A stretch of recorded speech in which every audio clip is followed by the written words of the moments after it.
मी एक धाडस म्हणून कारगिलवर कीर्तन करायचं ठरवलं. हां, कारगिलपेक्षा सुद्धा सर्जिकल स्ट्राईकवर. आणि भरतनाट्य मंदिरामध्ये तो जेव्हा कीर्तन सोहळा केला आम्ही आणि ते संपूर्ण कीर्तन झालं त्या सगळ्या म्हणजे त्यांचे लष्करातले बरेच टीमचे लोक आले होते ते ऐकायला, की हां. मी काय सादर करतोय ते. आणि ते झालं आणि मग सगळेजण जेव्हा स्टेजवर आले, तेव्हा स्वतः निंबुरकरांनी घट्ट मिठी मारली आणि सांगितलं, की तुमचं वर्णन ऐकताना पुन्हा एकदा मी त्या युद्धभूमीवर उभा आहे, असं मला वाटत होतं. मी कलाकार.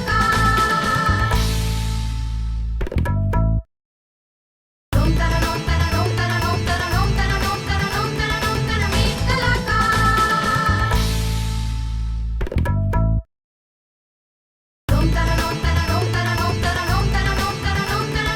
मी कलाकार. नमस्कार आणि सुस्वागतम. मी कलाकार आर्ट अ जर्नी दिवाळी विशेष भागामध्ये आपल्या सर्वांचं मनपूर्वक स्वागत. आज धनत्रयोदशी. सर्वांना खूप खूप शुभेच्छा. जेव्हा असुरांबरोबर इंद्रदेवांनी महर्षी दुर्वास यांच्या शाप निवारणास समुद्र मंथन केले, तेव्हा त्यातून लक्ष्मी देवी प्रकट झाली. तसेच समुद्र मंथनातून धन्वंतरी अमृत कुंभ घेऊन बाहेर आले. म्हणून धन्वंतरींचीही श्री लक्ष्मी मातेबरोबर आज पूजा केली जाते. जसे देवांचे वैद्य धन्वंतरी हे एक रोग निवारण तज्ज्ञ आहेत, त्याचप्रमाणे आपले आजचे विशेष अतिथी आपल्या कीर्तनातून जनजागृती करणारे आणि समाजाला उत्तम विचारांची संजीवनी देणारे असे सुप्रसिद्ध कीर्तनकार हभप डॉक्टर चारुदत्त आपळेजी यांचं आपण कार्यक्रमात स्वागत करूया. नमस्कार आपळे बुवा, कार्यक्रमात खूप खूप स्वागत आहे. नमस्कार. नमस्कार. श्री आपळे बुवा हे संपूर्ण भारतात आणि परदेशातही राष्ट्रीय कीर्तनकार म्हणून सुपरिचित आहेत. मराठी विषय घेऊन BA तर संगीत विषयात त्यांनी MA केलं आहे आणि कीर्तनातील संगीत या विषयावर PhD सुद्धा केली आहे. राष्ट्रीय कीर्तनाची परंपरा आपळे कुटुंबात 400 वर्षापासून आहे. कैलासवासी गोविंद स्वामी आणि कैलासवासी सौ सुधाताई आपळे यांचेही चिरंजीव आणि कीर्तनाचे धडे त्यांनी आपल्या आई वडिलांकडून घेतले. तसेच शास्त्रीय आणि नाट्य संगीताचे धडेही त्यांनी घेतले आहेत. आपळे बुवा हे एक मराठी कीर्तनकार आणि गायक अभिनेतेही आहेत. गेल्या 25 वर्षात 6,000हून अधिक कीर्तने त्यांनी केली आहेत. तसेच अनेक संगीत नाटकांमधूनही काम केले आहे. भारतात तसेच कॅनडा यासारख्या अनेक देशांमध्ये त्यांनी आपला ठसा उमटवला आहे. झी मराठी सारख्या अनेक दूरचित्रवाणी वाहिन्यांवरही त्यांनी सादरीकरण केले आहे. चारुदत्तजींच्या कीर्तनात स्वातंत्र्य सैनिक, धर्म आणि संत यांसारख्या विषयांचा समावेश असतो. तरुण विद्यार्थ्यांना ऐतिहासिक कथा आणि विशेषतः संतांच्या जीवनातील किस्से ते शिकवत असतात.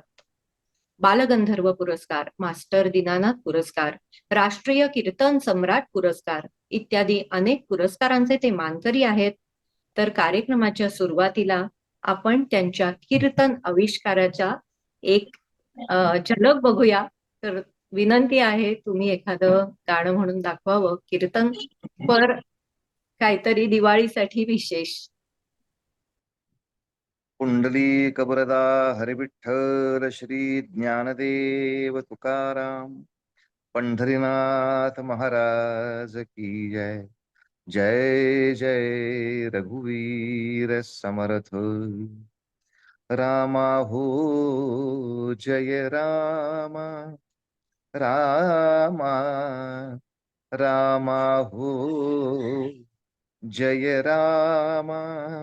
रामा पतित पावना पूर्ण कामा. पतित पावना पूर्ण कामा. रामा हो जय रामा. रामा नाथा हो दीनानाथा. हो नाथा हो दीनानाथा. तुमचे चरणी लाहो माथा तुमचे चरणी, लाहो माथा रामा हो जय रामा। बंधू हो दीन बंधू हो, बंधू हो दीन बंधू, रामदास म्हणे करुणा सिंधू, रामदास म्हणे करुणा सिंधू, रामा हो जय रामा, रामा रामा हो जय रामा हो, जय रामा हो जय रामा, जय जय रघुवीर समर्थ। जय श्रीराम, क्या बात आहे. जय. म्हणजे दिवाळीची सुरुवात अगदी अप्रतिम आणि अविस्मरणीय केलीत तुम्ही. 2023 ची दिवाळी सगळ्यांसाठी एकदम मेमोरेबल. तर आपण आपळेबुवांचा हा त्यांचा सगळा सांगीतिक प्रवास आणि कीर्तनाचा प्रवास त्यांच्याशीच गप्पा मारून जाणून घेणार आहोत. तर पहिल्या प्रश्नाकडे वळूया. कीर्तन प्रवचन ही महाराष्ट्रातली आणि देशातली एक समृद्ध परंपरा आहे. भारतीय सांस्कृतिक, धार्मिक आणि आध्यात्मिक जीवन समृद्ध होण्यासाठी कीर्तन परंपरेने मोठा हातभार लावला आहे. आणि याच परंपरेतील कुटुंबामध्ये तुमचा जन्म झाला. तुम्ही संगीत नाटकांमधूनही काम केलं आहे. तर एवढे सगळे पैलू तुमचे बघताना आम्हाला कुतूहल वाटतं की तुमचं बालपण कसं असेल बरं. माझं बालपण सगळं पुण्यामध्येच गेलं. आमचे बाबा, त्यांचा सहवास फार थोडा मिळाला, कारण ते कीर्तनानिमित्त सतत बाहेर असायचे. पण तरी सुद्धा बाबांनी एक कीर्तन संस्था स्थापन केली होती आणि ती संस्था बहुतांशी आमच्या घरातच त्याचे वर्ग चालत असत. त्यामुळे एका बाजूला शालेय शिक्षण घेता घेताच आम्हाला त्या वर्गांना सुद्धा उपस्थित राहता येत असे, त्याच्या परीक्षा बघता येत असत. आणि आई मात्र घरी असे, ती स्वतः होमिओपॅथिक डॉक्टर सुद्धा होती.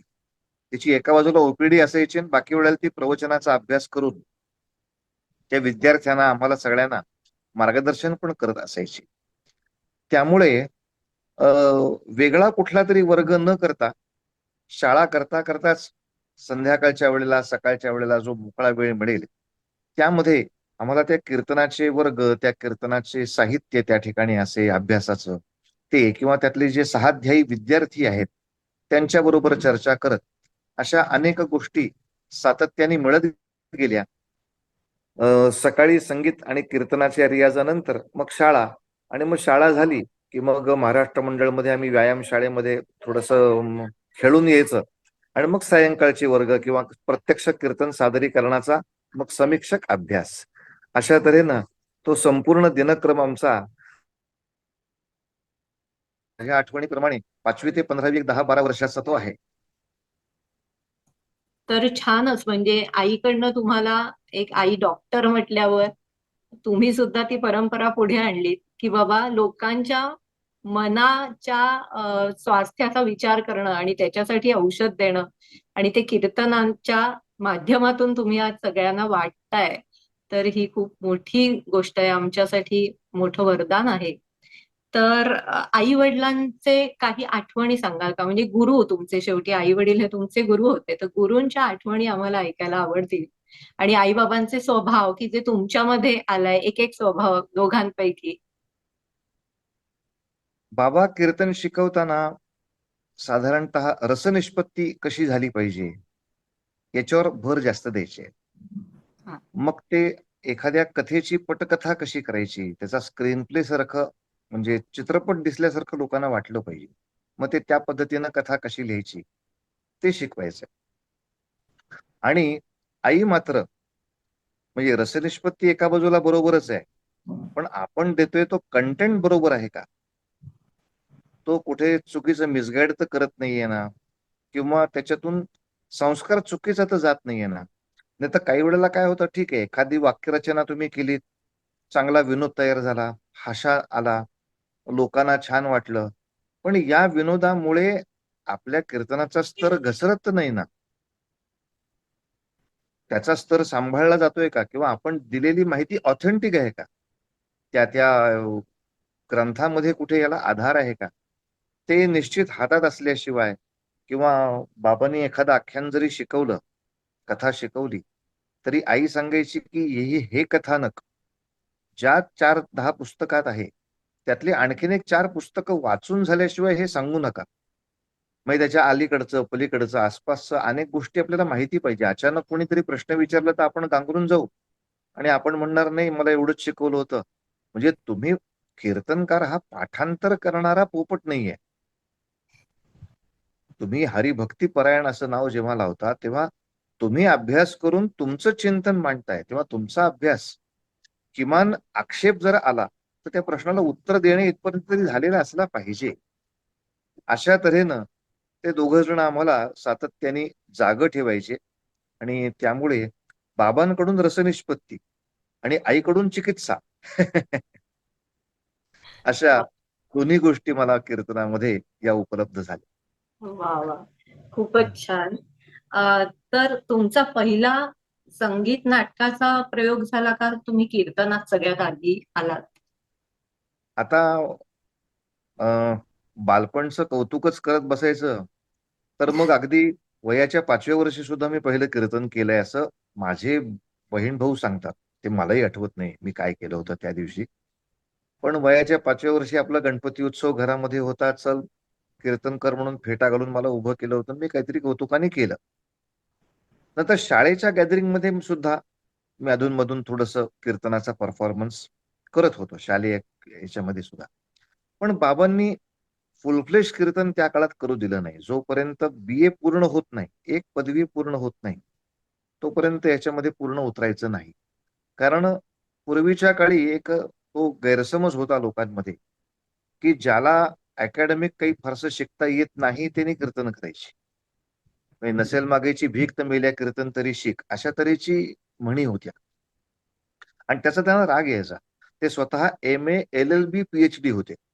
बापरे. त्याने सनद घेतली नाही, पण अभ्यास पूर्ण केला, पदवी घेतली. म्हणजे मला एवढं सगळं येतं तरी मी कीर्तन करतोय. त्यामुळे जेव्हा बी-ए केलं, एम-ए म्युझिकमध्ये केलं, आता आकाशवाणीमध्ये मला नोकरी मिळू शकते, अशी अवस्था निर्माण झाली. आता ती नोकरी नाकार आणि कीर्तनाला लाग.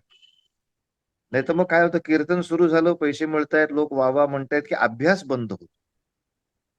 आणि अनभ्यासी कीर्तनकार त्यांना स्वतःला आवडत नसल्यामुळे त्यांनी फार इकडे येऊ दिलं नाही. अधून-मधून काही देवळांमध्ये प्रॅक्टिकल चालू पाहिजे म्हणून कीर्तन करायला परवानगी दिली. पण खऱ्या अर्थाने बी-ए पूर्ण झालो आणि मग बाबांनी पूर्णपणे कीर्तन करायला परवानगी दिली. म्हणून या गणितामध्ये जर बघितलं, तर मी नाटकात लवकर आलो. कारण संगीत नाटक ते सतत मला दाखवायचे. ते जेव्हा पुण्यात असायचे आणि जेव्हा संगीत नाटकाचे प्रयोग असायचे, तेव्हा आम्हाला घेऊन जायचे.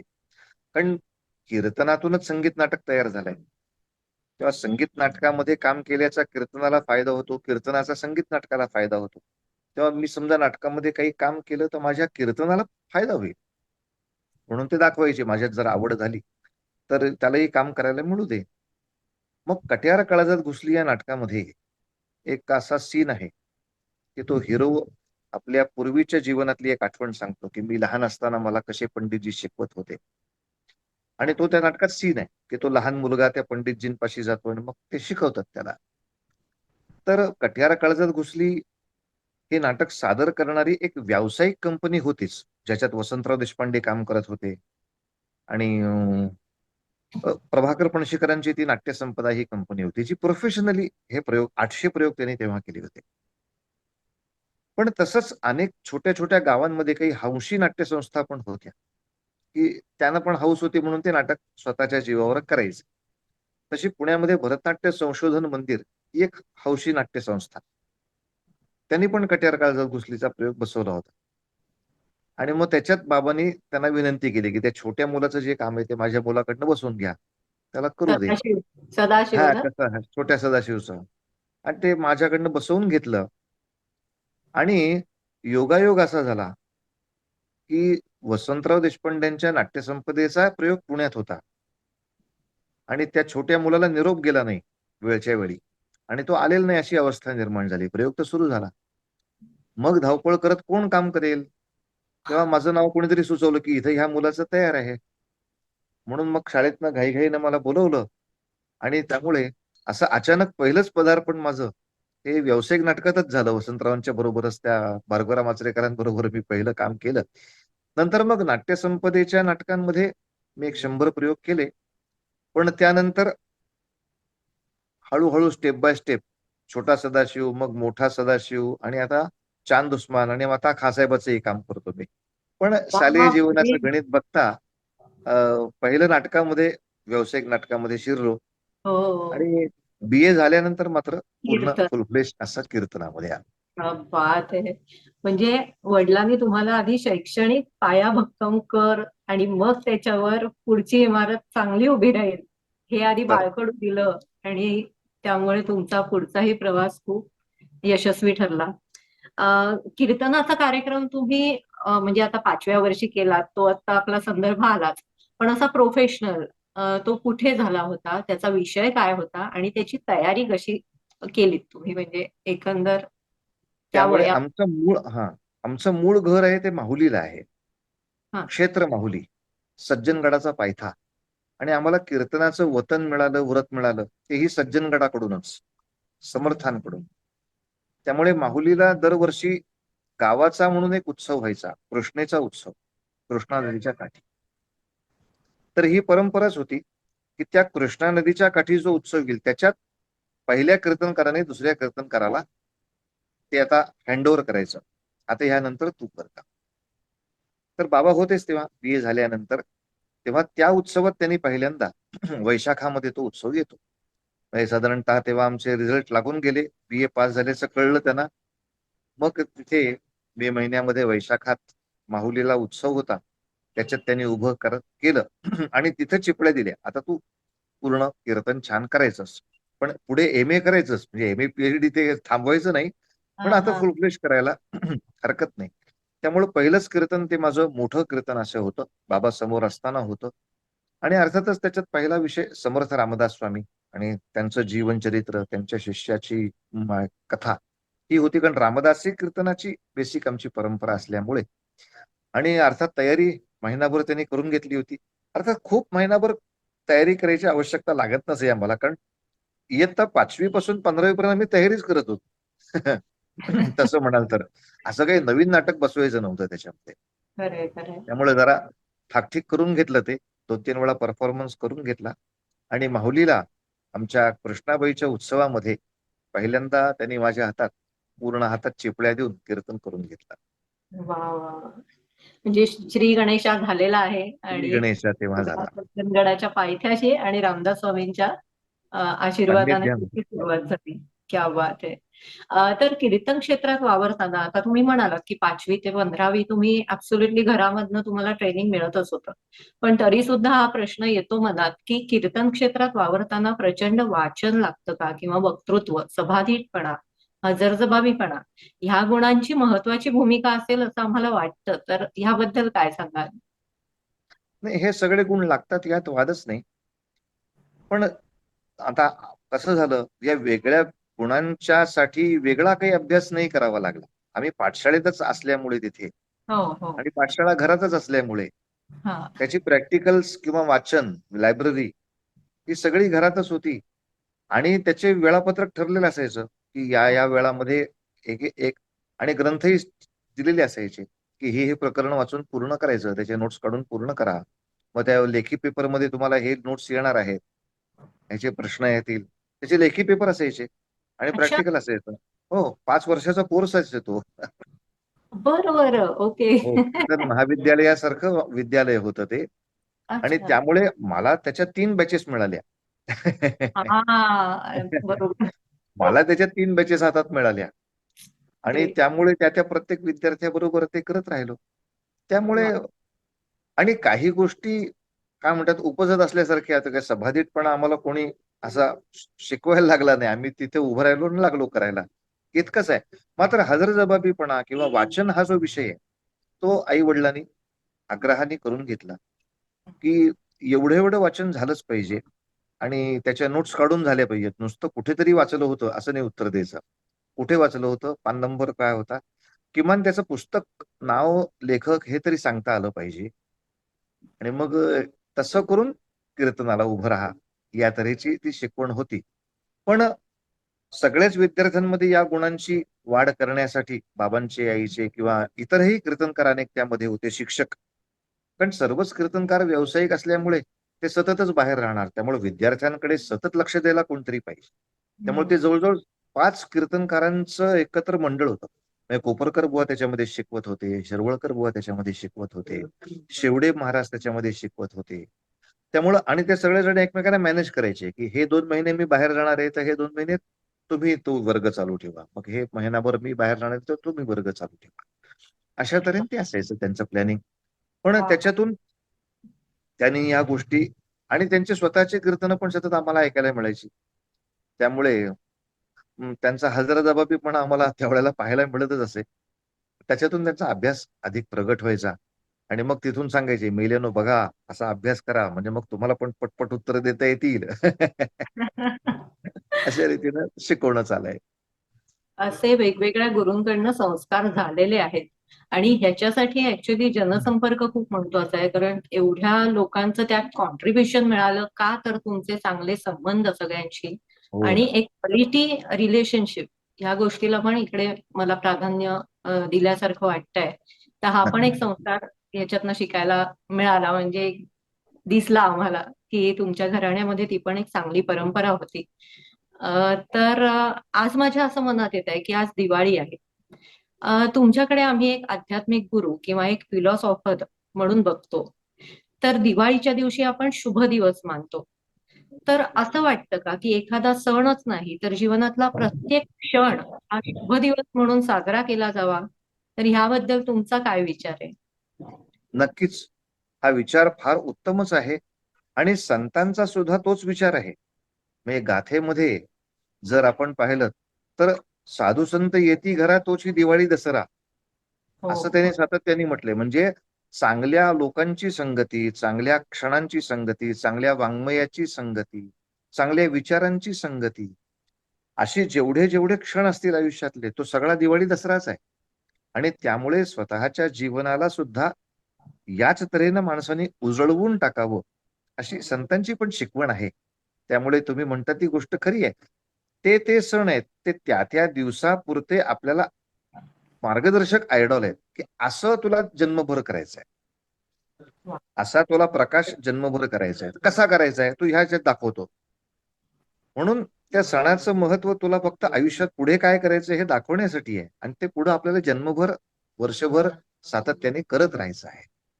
खरंय. असा झाला. म्हणजे हे तुम्ही कीर्तनातून सुद्धा प्रबोधन करत असता लोकांना, कारण कीर्तन म्हणजे शेवटी काय, सकारात्मक विचार आणि सद्भावना, या हो. गोष्टी, ह्या गोष्टीच त्याच्यातनं आपल्याला ऐकायला मिळतात. तर इतिहास, धर्म, संस्कृती, क्रांतिकारक, संत, अध्यात्म यांसारख्या अनेक विषयांवर तुमचा अभ्यास आहे. कीर्तन करताना काही विशेष गोष्टींचा प्रामुख्याने विचार करावा लागतो का? म्हणजे तुम्ही आता कुठे कीर्तन करताय किंवा त्याबद्दलचा ऑडियन्स कोण आहे आणि एकंदरच काय प्रसंग आहे, त्याप्रमाणे तुम्हाला कीर्तनाचा हो. एकंदर विचार करून ठरवावं लागत असेल. तर काय आहे नक्की, ती नक्की. प्रोसिजर? अगदी, अगदी. समोरचा आयक्यू लेव्हल काय आहे, हा नक्की पाहावा लागतो. आणि नुसता श्रोत्यांचाच नव्हे, तर कित्येक वेळेला शाळेत कीर्तन असतं. त्यामुळे हम्म. 5वी ते 7वी असा वर्ग तुमच्या समोर आहे. हम्म. तोच विषय तुम्हाला सांगायचा आहे, मग आता 8वी ते 10वीचा वर्ग तुमच्या पुढे आहे. नंतर मग 11वी ते 12वीचा वर्ग तुमच्या पुढे आहे. तर तेच चरित्र वेगवेगळ्या ठिकाणी सांगताना तुम्हाला ते वेगळं सांगावं लागतं. किंवा हा. ग्रामीण भागामध्ये कीर्तन आहे, तर मग तुम्हाला संत साहित्यातले दाखले अधिक द्यावे लागतात तुमच्या पुष्टीसाठी. शहरी भागामध्ये कीर्तन आहे, तर मग तुम्ही थोडे आधुनिक कवींचं किंवा इतर काही गीतांचा सुद्धा त्याला साज देऊ शकता. पण ग्रामीण भागामध्ये हे कवी फारसे माहीत नसल्यामुळे तिथे संत कथांचा किंवा संतांच्याच रचनांचा अधिक वापर करावा लागतो. तेव्हा आणि कोणता विषय मांडावा, आजचा सण काय आहे, आजचा निमित्त काय आहे आणि याही बरोबरीनं समोरच्या माणसाची ऐकण्याची तयारी कितपत आहे, कॅपॅसिटी कुठपर्यंत आहे. नाही तर खूप गंभीर विषय पहिल्या सुरुवातीला आम्ही लावून बघतो, पण समोरच्याच्या चेहऱ्याचा अंदाज घेऊन अरे हे काही जमण्यासारखं नाटक नाही, तर मग त्याला मसाला आणखीन थोडा वेगळा घातला पाहिजे. असा वेगळा मसाला बदलत ती भाजी त्याच्या गळी थोडीशी उतरवावी लागते. पण आता एक झालंय, इंटरनेटचा एक थोडा फायदाही झालाय, की बऱ्यापैकी सगळीकडे सगळ्या तऱ्हेची कीर्तनं ऐकायला मिळत असल्यामुळे, की आता असं जाणवतंय, की सगळ्या भागातला ऐक्यू लेव्हल एक चांगल्यापैकी वाढलेला आहे.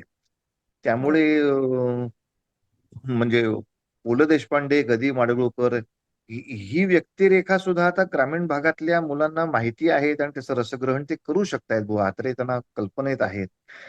असं आता चांगलं रूप दिसत असल्यामुळे फार ऍडजस्टमेंट नाही करायला लागत आहे. पण थोडी-थोडी त्या वेळेप्रमाणे किंवा ग्रामीण भाग असेल तर लोकगीतांवरती जास्त भर द्यावा लागतो.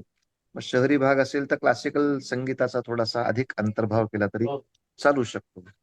अशा तऱ्हेनं संगीताचा आणि विषय सादरीकरणामधल्या प्रमाणांचा हा थोडासा बदल केला, मग ते लोकांच्या पचनी पडतात.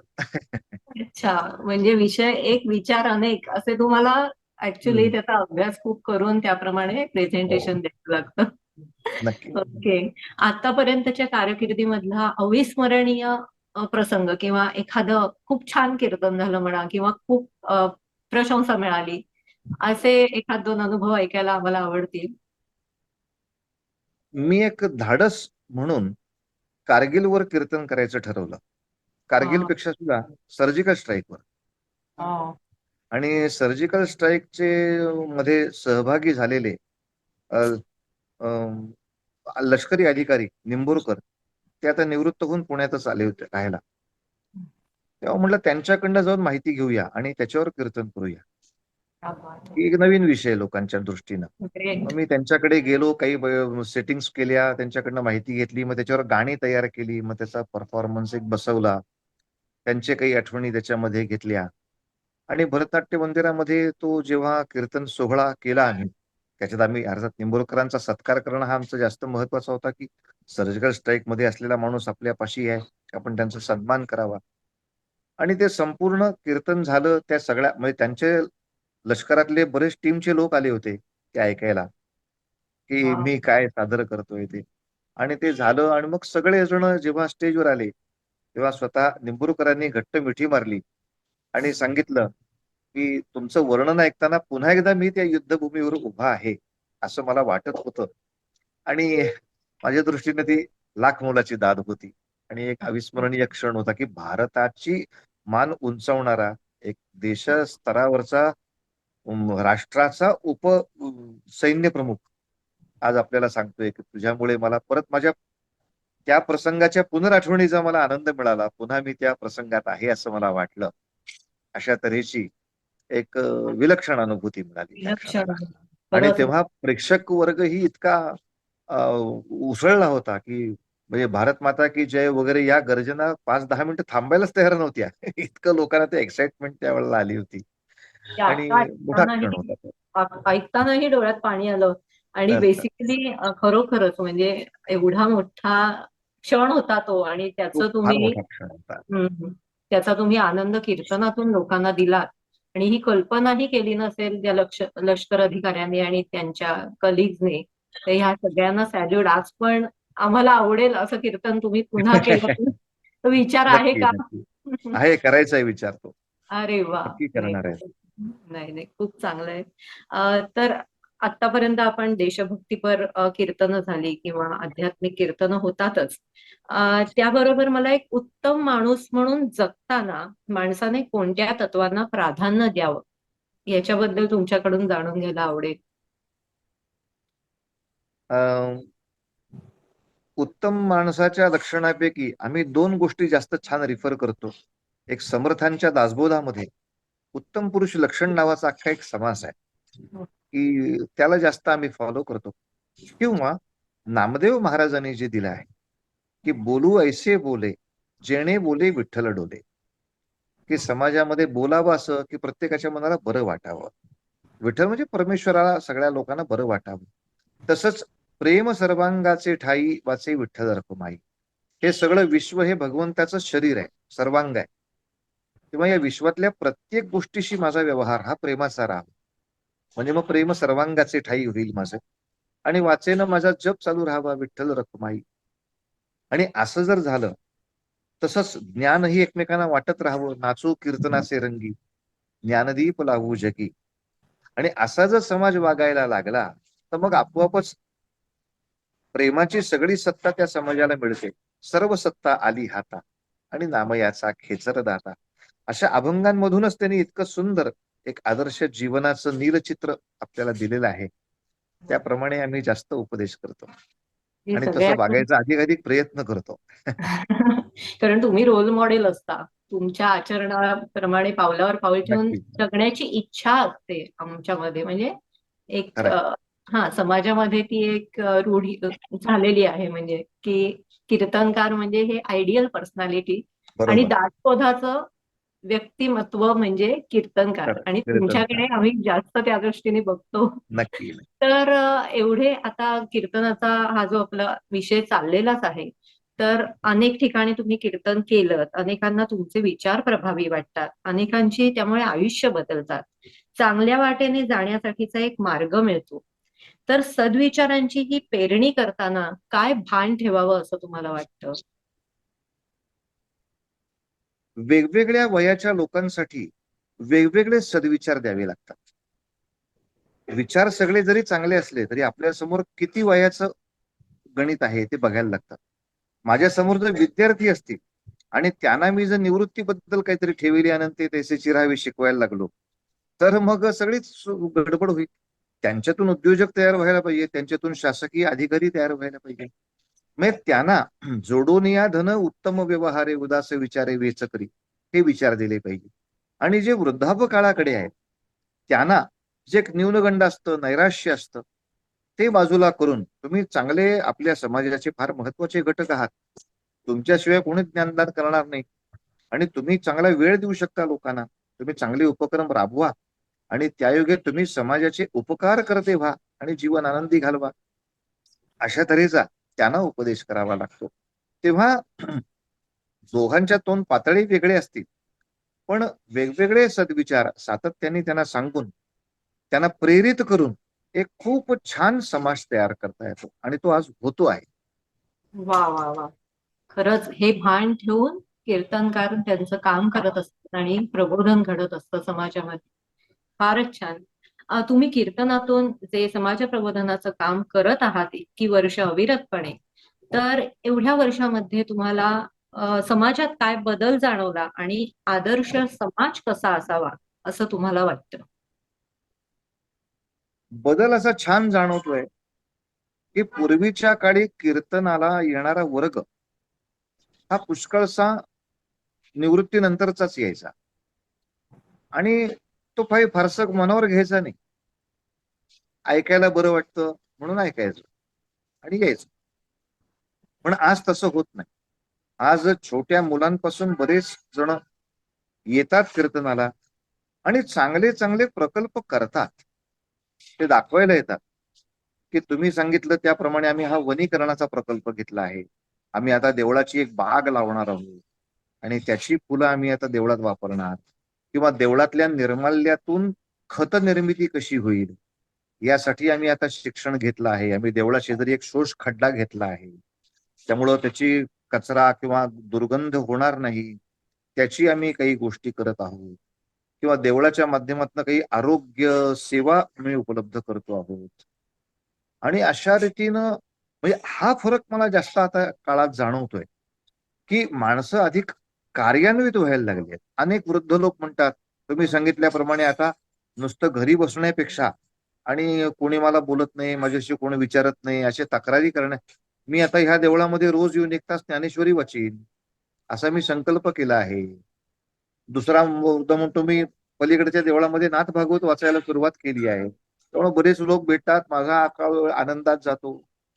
म्हणजे कुठेतरी कार्य सन्मुख समाज होतो आहे. हा आजचा बदल खूप आनंदाचा आहे. वा वा वा. खूपच छान. तुमच्या मताप्रमाणे कीर्तनाची व्याख्या काही वेगळी आहे का? नाही, आपल्या पूर्वापार ऋषीमुनींनी जी दिली आहे की परमेश्वराच्या कीर्तीचं गायन, कीर्ती अधिक गायन कीर्तन किंवा कीर्ती अधिक कथन कथन. कीर्तन, म्हणजे देवाची किंवा देवभक्तांची किंवा परमेश्वरी दैवी गुण संपदा ज्यांच्याकडे आहे अशा साधू संतांची, महावीरांची कीर्ती गायन करणं किंवा कीर्ती सांगणं तेच कीर्तन आहे.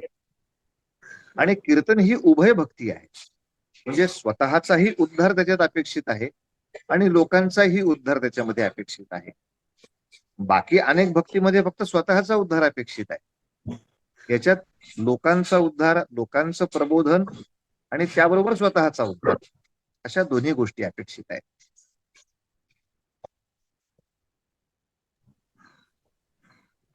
तुमचा जीवनाकडे पाहण्याचा दृष्टिकोन काय आहे? साधारणतः समर्थ रामदास स्वामींनी जो आम्हाला संदेश दिला आहे की जीवन रामसेवेमध्ये आणि राम कार्यामध्ये आणि राम उपासनेमध्ये या 3 गोष्टींमध्ये आपण समर्पित करायचं आहे. रामरायाची सेवाही झाली पाहिजे, त्याची उपासनाही झाली पाहिजे आणि राम कार्यासाठी आपल्या जीवनातला यथाशक्ती क्षण देता आला पाहिजे. ते आदर्श जीवन. खूप छान. सध्याच्या काळामध्ये आता इंटरनेट, सोशल मीडिया हे सगळं जग बदललेलं आहे, तर त्याबद्दल तुमचं काय मत आहे? सगळ्याच विद्वानांचं जे मत ते आपलं, म्हणजे त्याचा एका बाजूने खूप फायदा आहे हो पण ना. एका बाजूने बराच तोटाही आहे की काही वेळेला अनधिकारी माणसाच्या हातामध्ये ते पडल्यामुळे त्याचे दुरुपयोगही होतात हा. किंवा लहान मुलांच्या जीवनामध्ये त्याचे ऍडिक्शन वाढल्यामुळे काही आजारांची निर्मिती किंवा इतर मैदानी खेळांकडे त्यांची थोडीशी अनिच्छा होणं त्याचाही त्रास आहे. आणि काही वेळेला कशाला कार्यक्रमाला जायचं आहे, इंटरनेटवर सगळं उपलब्ध, त्यामुळे कार्यक्रमालाही बाहेर पडून ज्ञानार्जन करण्याची वृत्ती असं थोडंसं कमी होणं हे एका बाजूला काही प्रमाणात तोटे आहेत, पण एकाच बाजूला तुम्ही 2 क्षणामध्ये सगळ्या जगात पोचता आणि मग हेच विचार थोडे बाजूला करून तुम्ही लक्षावधी लोकांपर्यंत हा विचार नेऊ शकता. जसं आता आम्ही कीर्तनामध्ये इंटरनेट वापरून सुद्धा असा प्रचार करतो की आता एकादशीला उपास साबुदाण्याची खिचडी आणि वड्याचा करण्यापेक्षा मी 2 तास उपासनेला बसलो की मोबाईल बघणार नाही, हा उपास करायचा. मी आता हो. अभ्यासाला बसलो की मी इंटरनेट बघणार नाही, असा उपास. अशा रीतीने आपल्या मोहावरती आपण नियंत्रण मिळवायला लागलो तरी सुद्धा आपल्याला योग्य ज्ञानार्जन, योग्य संयम आणि त्या टेक्निकचा चांगल्या रीतीने वापर आपल्याला येईल करता. आपल्याला आहे. ते यंत्र फक्त नीट वापरता आलं की त्याचा फायदा होणार आहे. थोडं अनधिकारात गेलं तर तोटा आहे. खरंय खरंय. आपला इंटरव्ह्यू सुद्धा ऑनलाईन आहे. हो ना. दिवाळीच्या दिवशी सगळ्यांना तुमची भेट घडत आहे, त्यामुळे तो पण एक अगदी अगदी मोठा ऍडव्हान्टेज नक्की, आपल्याला. प्रश्नच नाही. हे त्यामुळे खरंय. नेटवर जरी असलं तरी जेव्हा जिवंत परफॉर्मन्स असेल तेव्हा मात्र जाण्याची वृत्ती ठेवली, कारण प्रत्यक्ष मनुष्याच्या भेटीचा जो आनंद आहे तो यांत्रिक भेटीमध्ये नाही. अगदी तेवढं अगदी. जरी लक्षात राहिलं तरी खूप हो आहे, म्हणूनच करतो प्रयत्न असं. हो. आता लाईव्ह कार्यक्रम करताना म्हणजे जेव्हा तुम्ही एखाद्या ठिकाणी जाता तिथे काही अडचण आली तर त्याला कसं सामोरं जावं? कारण प्रत्येक क्षेत्रामध्ये अडचणी या येतच असतात.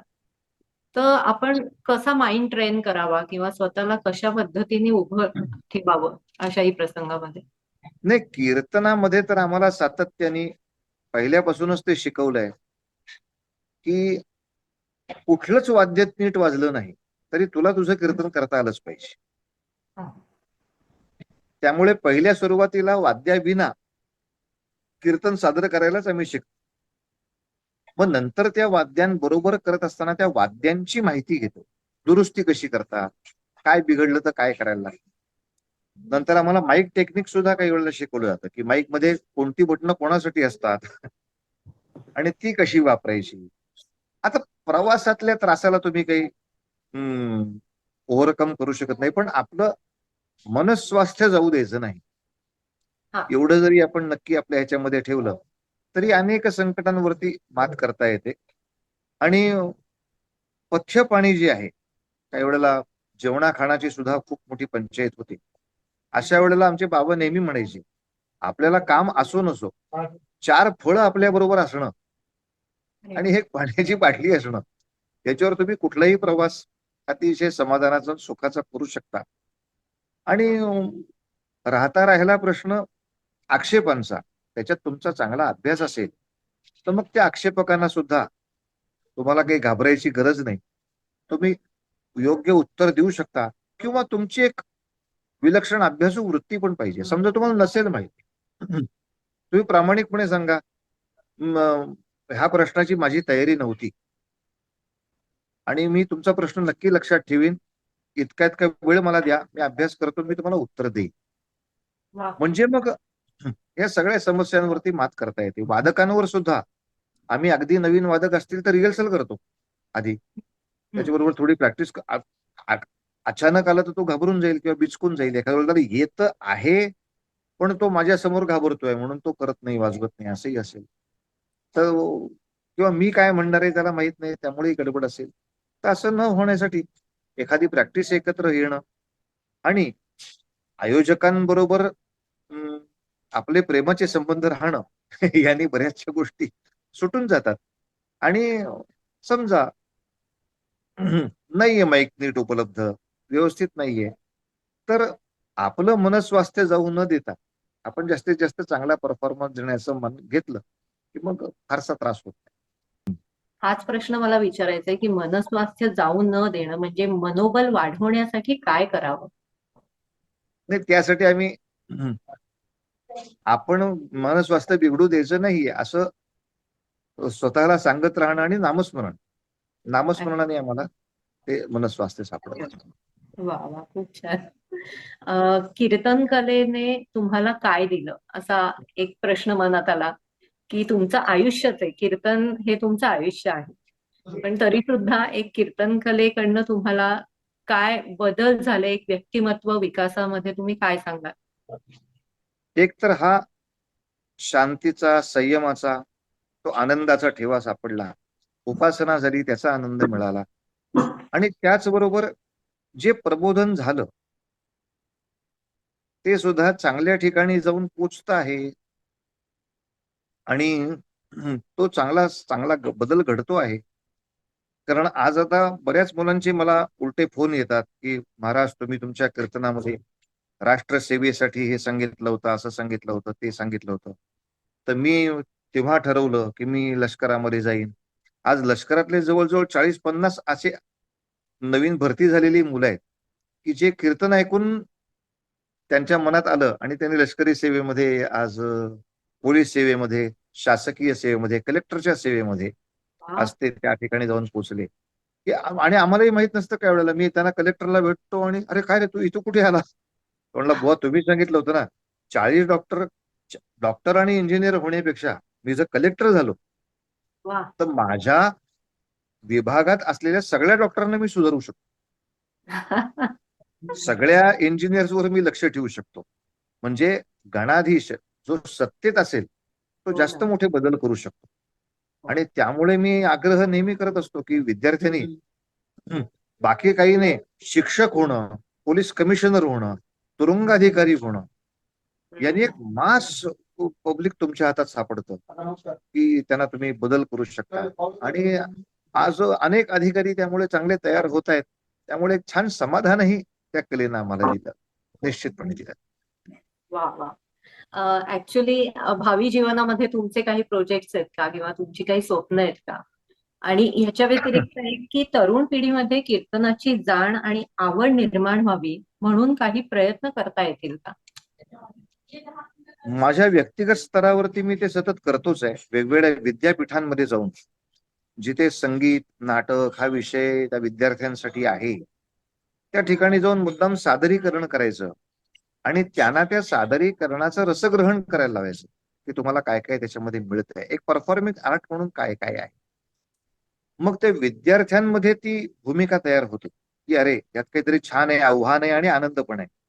वा. आणि मग बरेच विद्यार्थी त्याला जुडतात. म्हणजे आज या सगळ्या प्रकारामध्ये मी 10 वर्ष काम करून आज मला चांगले 100 विद्यार्थी मिळाले या सगळ्यामध्ये की जे शाळा कॉलेजमध्ये शिकून कीर्तन शिकतायत आणि आज वा. चांगल्या कीर्तनासाठी सिद्ध झालेले आहेत. आणि या सगळ्या प्रकारामध्ये शालेय स्तरावरती कीर्तनाच्या स्पर्धा हम्म. अशा आम्ही घेतो. ज्यायोगे त्या निमित्ताने त्या क्षेत्रामध्ये मुलं जातात आणि मग त्यांना आवड निर्माण झाली की त्या पद्धतीने अभ्यास सुरू केला जातो. आणि आम्ही कित्येक वेळेला मग आग्रह नाही करत. तुला समजा गाता येत नसेल, व्याख्यान कर, प्रवचन कर, हा. गाणं त्यातल्या बाजूला कर पाहिजे जर. पण प्रबोधन करण्याचं काम तुला मनात आलंय तर कशाला थांबवतोस? मग वा. संतांचा अभ्यास, इतिहासाचा अभ्यास करून लोकांना जर तू शेअर करू शकत असशील, जागृती करू शकत असशील तर करत राहा. तेव्हा अशा रीतीनं आज विद्यापीठ स्तरावर सुद्धा हा प्रयत्न सातत्याने चालूच आहे आणि चांगली फळं मिळत आहेत त्याला. चांगला वा. प्रतिसाद आहे म्हणायचा.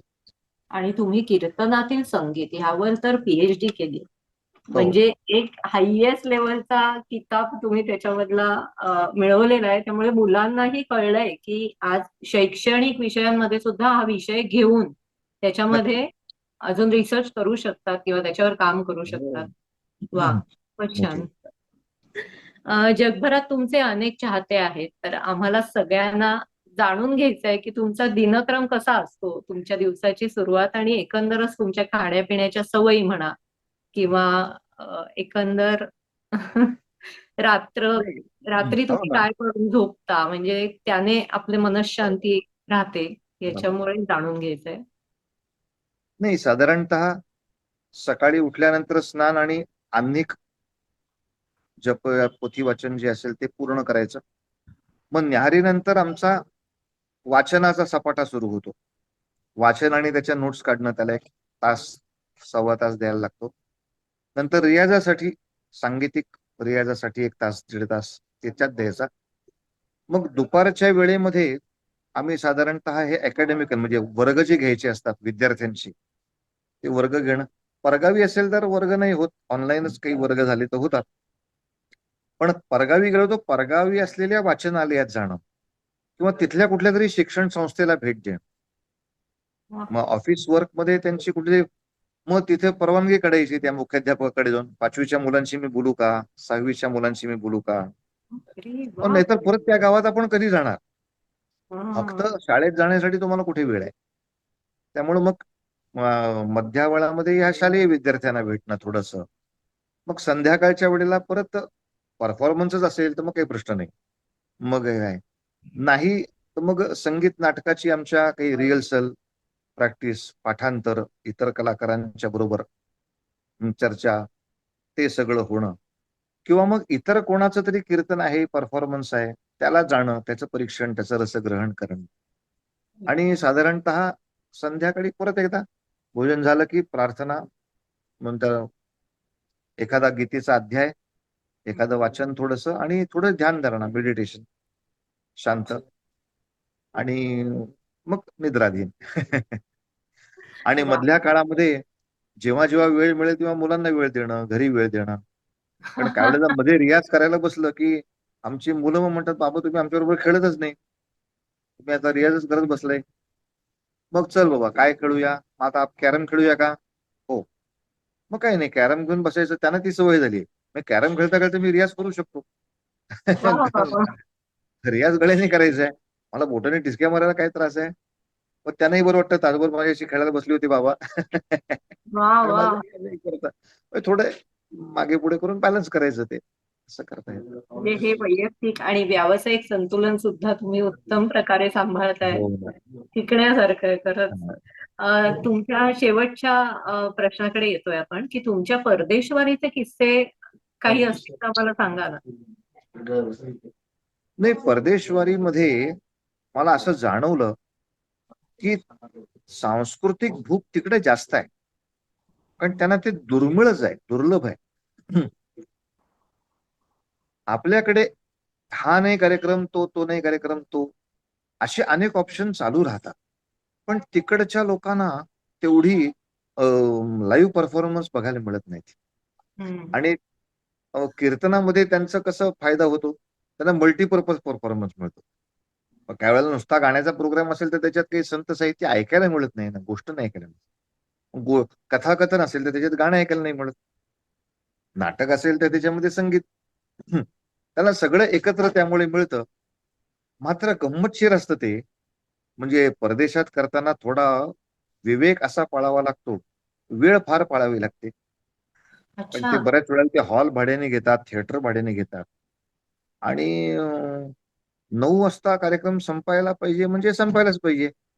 कारण तिथं टायमर लावलेला असतो. माणूस नाहीये पडदा सोडायला. म्हणजे तुमचा हा. प्रोग्राम कुठेही असो 9ला पडदा पडायला सुरुवात होते. आणि त्यामुळे तुम्ही शहाणपणा करून पावणे 9ला प्रोग्राम थांबवला पाहिजे. म्हणजे मग 10 मिनिटं सगळ्यांशी नमस्कार चमत्कार करून तुम्ही थिएटर बाहेर पडाल. नाही ते थिएटरचे दरवाजेचा लॉक झाले तर उद्या सकाळपर्यंत हरी इथंच करायची मग तुम्हाला. पण आपल्याला बरोबर. सवय अशी असते अर्धा तास लोक आधी येतात, तसं होत नाही. अर्धा तास आधी शुकशुकाट असतो. हा. पण लिटरली 10 मिनिटं आधी भरभर भरभर भरभर गाड्यावरून थिएटर फुल होऊन जातं. मग एक विशिष्ट वेळ पाळणं हो हो. किंवा तिथली सगळी अकॉस्टिक त्यांचे माईक्स अतिशय सेन्सिटिव्ह असतात. त्यामुळे त्याची टेक्निक त्याचं हे सगळं पाळणं. पण ते सगळं केलं तरी माणसं सगळी अत्यंत हौशी आहेत. चांगलं इंडियन फूड खायला मिळतं आणि ते फर्माईशही करतात, की हा, आम्हाला हे चरित्र ऐकायला आवडेल, आम्हाला ही गाणी ऐकायला आवडतील. हा. आणि मग त्यातलं जेवढं आपल्याला शक्य असेल तेवढं सादर केलं, तर तो आनंद बघणं ही एक जास्त मोठी दिवाळी असते. वा वा. त्यांच्या आवडीचं काहीतरी आपल्याला देता आलं. ठीक आहे.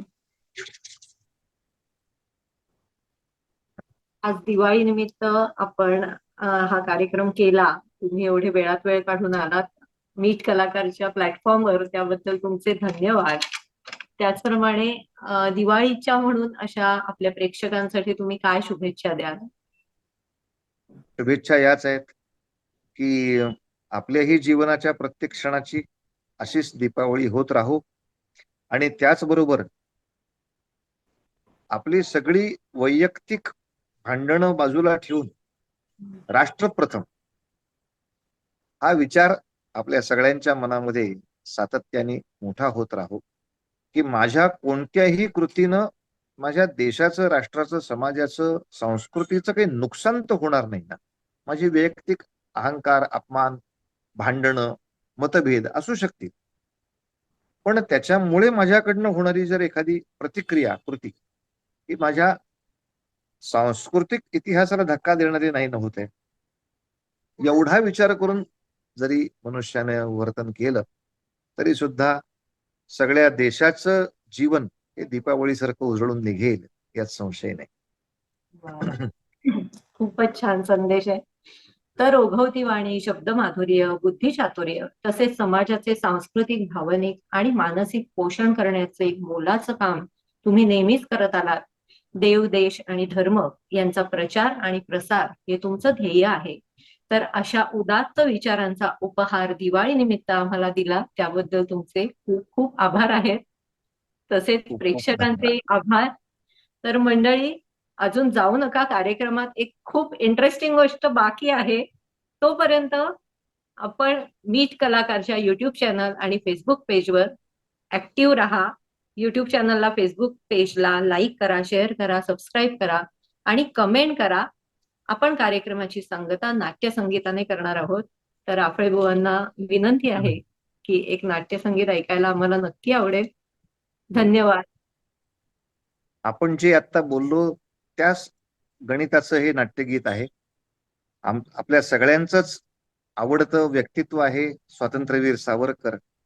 सावरकरांच्याच नाटकातलं हे गाणं आहे, की मनुष्याच्या जीवनामध्ये प्रत्येक क्षण मोलाचा आहे आणि तो वाया जाऊ देऊ नये असंच सांगणार हे फार सुंदर गीत आहे, की प्रत्येक चांगला क्षण आपल्याला कधी मिळतो तर शतजन्म शोधिताना शत आरती व्यर्थ झाल्या, शत सूर्य मालिकांच्या दीपावली विझाल्या, शतजन्म शोधिताना शत आरती व्यर्थ झाल्या, शत सूर्य मालिकांच्या दीपावली विझाल्या, तेव्हा पडे प्रियासी क्षण एक आज गाठी.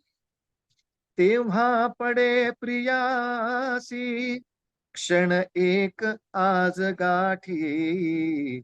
सुख साधना युगांची सिद्धीस अंती गाठी. शतजन्म शोधिताना हा हा यजो न जाई. हा हा यजो न जाई.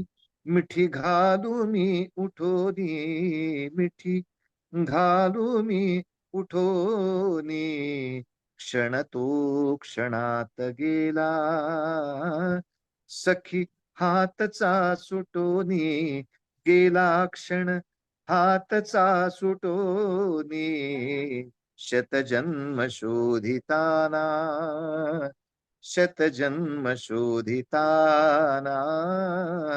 शतजन्म शोधिताना. वा.